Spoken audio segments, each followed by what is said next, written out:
Donald Trump popped up over the weekend, not like in public or whatever, but at a wedding at Mar-A-Lago.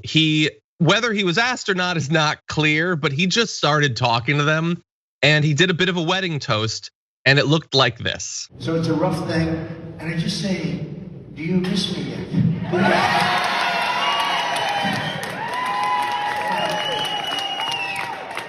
As we were saying, we did get 75 million votes. Nobody's ever gotten that. They said, get 66 million votes, sir, and the election's over. Well, I got 75 million, and they said, but you know, you saw what happened. 10:30 in the evening, all of a sudden they said, that's a strange thing. Why are they closing up certain places, right? You know, a lot of things happening right now. So sad. He's still talking about, hey, random people, listen, hey, did you hear what happened at 10:30? There was big dumps. All I have left is big dumps. Anyway, that was someone's wedding. There was a bride and groom sitting on camera. This is memories they're gonna have for the rest of their life.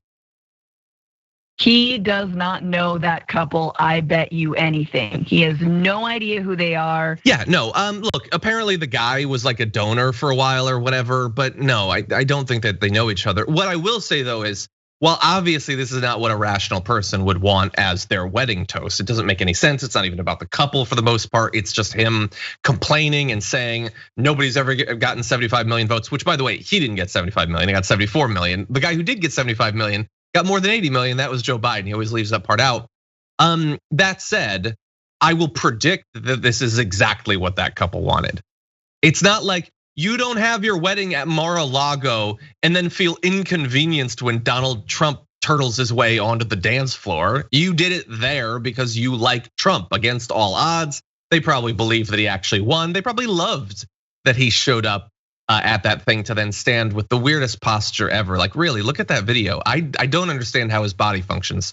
But anyway, there was a little bit more from the video that I wanted to focus on, mainly because you can see in real time the attempt to shift the Republican narrative around the border. So here is Donald Trump in more of that wedding toast. The border's not good. The border is the worst anybody's ever seen it.